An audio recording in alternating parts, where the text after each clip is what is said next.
The next three panelists have more than 100 active listings combined. Here to tell you their secrets to increasing business by hustling, please welcome Aaron Kerman with John Arrow Group, Tim Smith from the Smith Group, and Rochelle Atlas Mays with Normand and Associates. Somebody has a lot of friends in the audience. Thank you. Thank you all for being here. So I'm going to start with you, Rochelle, being the only lady. You were recently named one of Hollywood's top 25 real estate agents by The Hollywood Reporter, which is a great honor. They mentioned in that article your Robert Taylor Ranch, the 112-acre ranch in Brentwood. Would you mind sharing with everyone? That's the one I want to sell. Would you mind sharing with everyone something about that? Sure, thank you. It's really about knowing inventory and being an expert in your area. The Robert Taylor Ranch is a 112-acre estate that came on the market, and I was working with a client at the time from New York that wanted a very private property.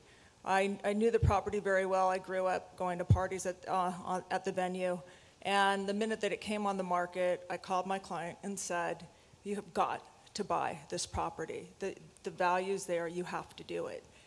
Problem was the client couldn't fly. And so I said, you know what, I'm going to go there tomorrow.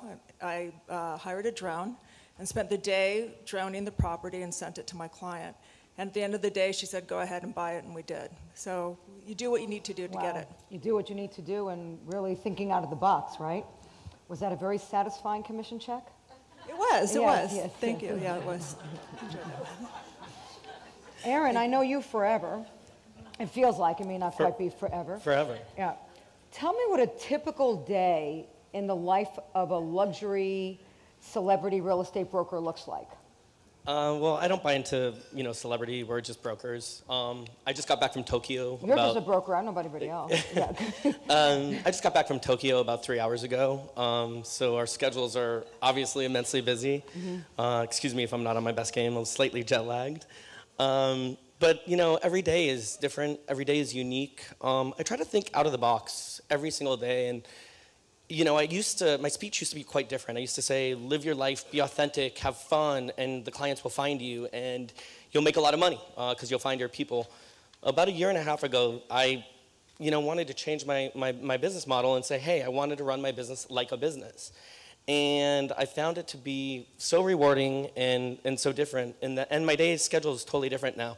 I probably spend 30% of my time with media. I talk to editors literally 3 or 4 times a day, talking to TV networks, always trying to pitch something, get our stories out there, get our houses out there, and that just leads to more business.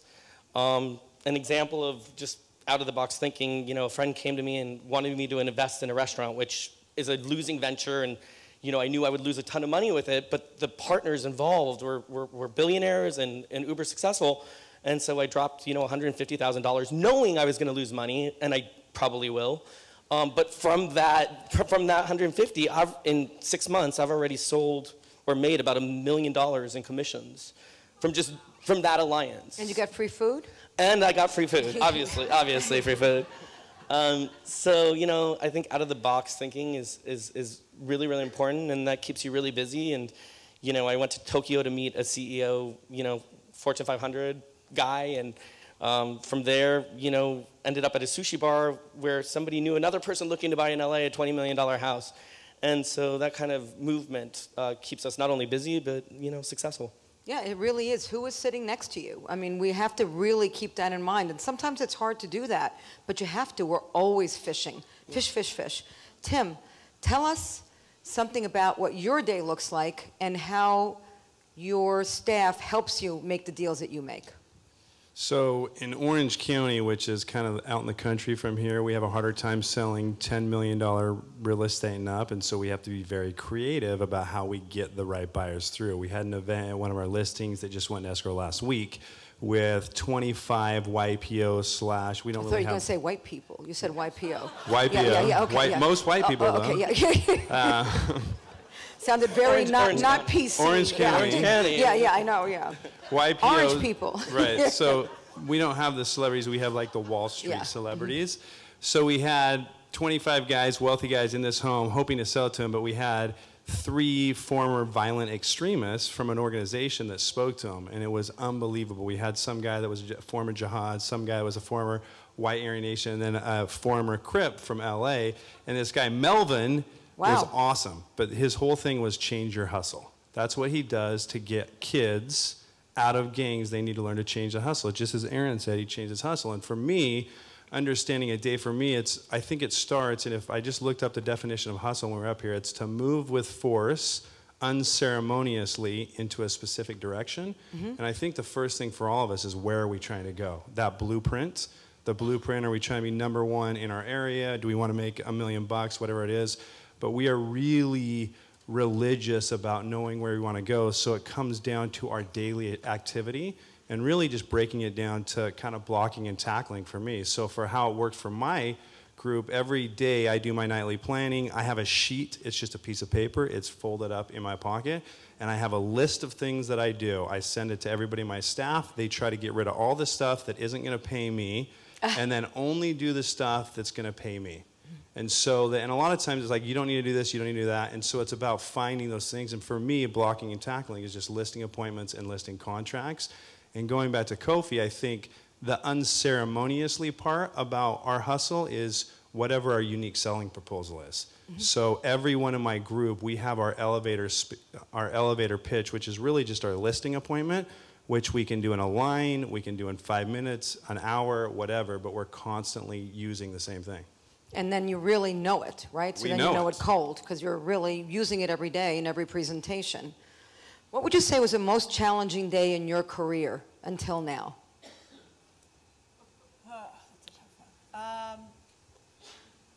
I would say probably that day putting my name on the line and saying you have to buy this without having a buyer present at the property, and it's all about value and running the numbers. I come from a wealth management background, so my thing is kind of numbers, so I take a lot of time and analyze figures and numbers on market, off market, so I'm confident enough to tell somebody they should buy it or they shouldn't. There's been many times that I said you shouldn't buy it. So that was the toughest call, because to have a big client release contingencies without ever actually stepping foot on a property is scary. Is a It's big scary. responsibility. It's a lot of responsibility, and that was probably the hardest for me. Yeah, well, kudos to you on that one. Mine How was- about you? Mine was probably yesterday. We closed one of the biggest So it's like sell traveling here in from Orange Newport. County. Yeah.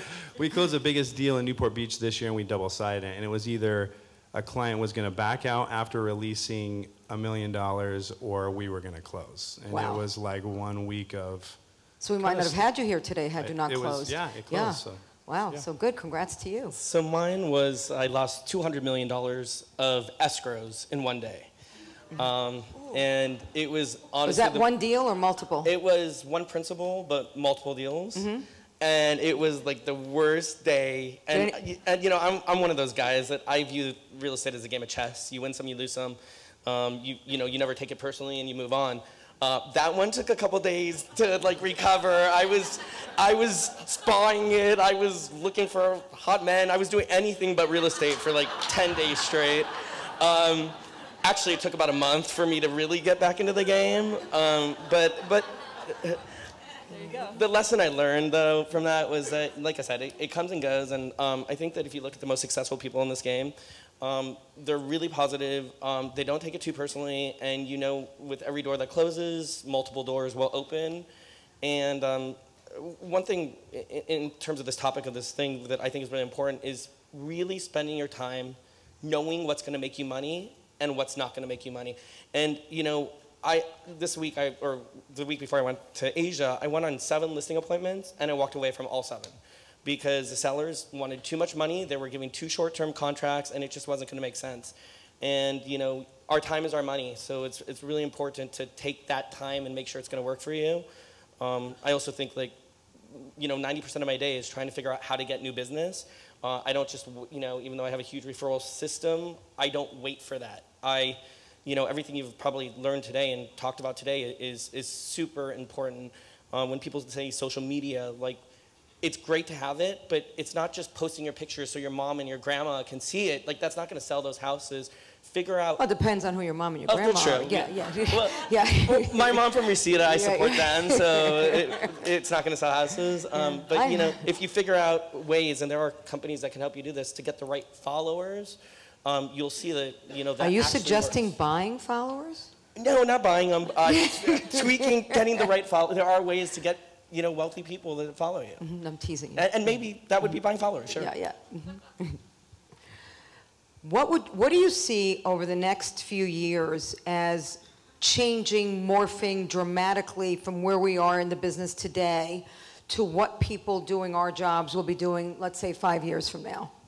I think a lot of people think that with all like the Redfin, Zillow, the agents, they're trying to take the agent's place. We'll never have our place taken. And I find that when the market shifts and gets harder, people are willing to pay higher commissions for the right people.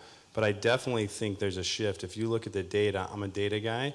In Orange County, we've had a huge, you know, over 15 million. We had 26 homes sell last year. We've had 7 this year. So I think DeCaro Auctions is, I'm going to meet with them this week because I think it's about getting in front of where the market is. Mm-hmm. But I think everything's about technology. The guy that just came up on Google couldn't be more valuable. And I'm huge into film. I call it film. I don't like video. I think film is the future, but nobody will ever replace us. No website will replace us. Maybe in India, maybe out in the Inland Empire, but not here. Yeah. I think you'll see change in the future is on the marketing side. I try and cover all my bases now with print, video, and internet. And as you heard today through most of the speakers, that more of that is being driven toward the internet and digitally. And so I think for someone that forward thinking, they need to keep all those bases open and continue to move in those directions. It's really important. What's also important is investing in yourself. If you want to be an expert in an area and you want to make that jump and you want to try and be successful, you're your best commodity. You need to invest in yourself and you need to pay to play in the game. And so when you start doing that and putting yourself out there and marketing yourself, when you're in that industry, in that market, in that niche, then things start to change. So invest in yourself and find that, and I think it'll work for you. I actually disagree with what you said just a little bit. I think that the world changes every day. Do you disagree with everybody or just him? Just him, not me. No, I agree with you. I'm agreeing with you, actually. I think that the world changes every day, and it moves really, really fast. And, you know, I've seen people that have been uber successful 5 years ago that really are not today. And I think that... Because they're not a $1 million listing anymore. Well, look, that was a change, right? Yeah. That we all thought that when that started, Right. being on TV was stupid. Right. And those guys kill it. They're doing Yeah. really well, and I congratulate them. So that is an example of something that actually changed our industry, and our industry changes every day, and information is so free-flowing. Honestly, my clients have as much information as I do on a lot of different pieces. So I think that, you know, we need to be really cautious. We need to watch. We need to learn. And we really need specialization. And we need to figure out who we are and what that specialization would mean to you, and then take it. Because without it, you're just a number. And, you know, nobody wants to be a number because eventually that's going to backfire. It's the value add, right? Everybody has to have their value add proposition. Correct. You know, when I started in real estate, and probably about 15, 17 years ago, actually. How old are you? Getting up there. 39 now, but when I started in real estate, I, you know, specialized in architecture, and I built my niche that way, and from there I continued to evolve it into, you know, selling estates and uber expensive houses. You know, right now we have probably $700 million in active inventory, average price 25 to 30 million, and that's specialized because that's something that we know. So if you have an expensive house, we want sellers to go, oh, we know who you are, we've heard your name, and you're the guy for us, without having too much competition. And you know, it's a marketplace that you're familiar with, and, you know, figure out what that marketplace is to you and target it, and then you won't be replaced one way or another, even with changing technology or... And it could be anything. I mean, it's wonderful to have $30 million listings all day long, but if they're not sold, you know, 30 million times 6% is zero. So, you know, when I started in the business, I only sold studios. That was my specialty. Nobody wanted to sell the closet. I sold a closet. I sold hundreds of closets. I made tons of money. No one else wanted to do that. So it's really about figuring out, what do you want to do? Where can you break in? How can you do that and knock it out of the ballpark? Doesn't really matter what it is. And not at all. In fact, you know, we've worked together and known each other for years. We've walked away from so many people and so many deals because we knew that it was a waste of time and it wasn't for us. And sometimes you just have to say, you know what, you're not my people. We wish you luck, and then you will actually do it. So. Yeah, it's empowering to be able to fire a client, basically. And not only that, but it saves you, you know, and sometimes when you fire clients, they come back. Like 90% of the time, you know, if you tell somebody, look, you're just, right now, you want too much money, we wish you luck, try with somebody else. I kind of call it some other person is lubing them up for you because they're going to be ready to list Did at you the right say time. lubing them up for you? Yeah. It's kind of a graphic term, but yeah. You know, they're going to get... Where's Jenny? Okay. There you go. It's jet lag kicking in. Yeah. But you know, I 4 months ago, I walked away from a deal and I said, you know, this is too much money, and I don't want to take a 3-month listing because it's going to take 6 months to get an expensive house like yours sold, maybe even a year. He definitely didn't like to hear that. I hired somebody else, and you know, he called me when I was on my trip and said, look, I'd like to talk. And now, you know, sometimes, especially in markets that are changing, being the second and third agent is the best position you could be in, because sellers are a little tired and they're more realistic and they're ready to sell. Right, which is how we started this entire program today for Luxury Connect, which is a changing market. You have to watch for the market shift, anticipate it, and play against it so that you're the winner. One thing, though, is with what Aaron's saying, like information in any luxury agent, whoever can inform and have the most information about the assets and really how to persuasively articulate that to buyers, because it's really about their perception. But also in my marketplace, and I'm sure everybody's, I went to Mauricio's office one day and he's got this database where you can actually connect to a person and they go through there and it says within his 10 people who knows them. So you can connect to the people. In our marketplace, knowing who all the sellers are, the buyers, all the information about it is as important as the data behind it. There's no question. And along those lines, that's why I think conferences like this are so important, because you never know where that connection is going to be. Yep. You know, you're an example. We've done business back and forth, New York, LA, and you know, there's a room full of people that have information and know where people are buying and selling, and those relationships are uber important. And the relationships with agents are honestly more important than your relationships with principals, because they will come and go, but agents are around forever. And we all have to eat. And what restaurant is that, by the way? What, should we be there tonight? Well, no, actually, no. What I was going to say is, regarding the information, it's really important to stay on top of it, because the last thing you want is your client to find out the information, tell you about it. Oh, my God, yeah. That's the worst. Yeah. So the technology is so quick that those relationships with other agents, everyone in the room sharing it and going out there every day, I'm calling people and saying, what's sold, what's not sold, what are the pockets?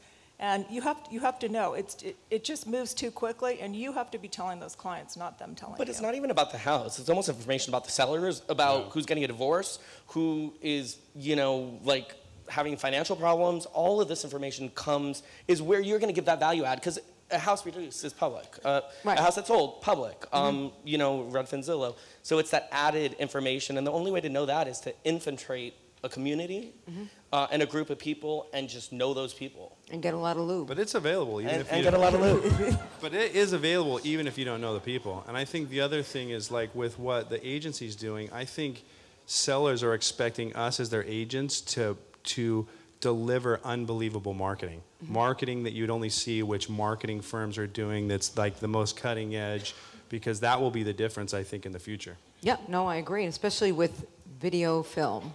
Yes, I agree with that. That's incredible. I'm seeing movies being made, $1 million movies for buildings. You know, what the next iteration will be, there'll be lower level pricing, but for us, that level video. It's incredible. But do you think, you know, I mean, I think video is really important, but you know, I've done videos, and after a few minutes of watching them, I get bored myself. Granted, I have ADD, so I don't need to watch a full movie on a sell house. I want to see the specs, I want to see the kitchen, I want to see the bathrooms, and sell, you know? Yeah.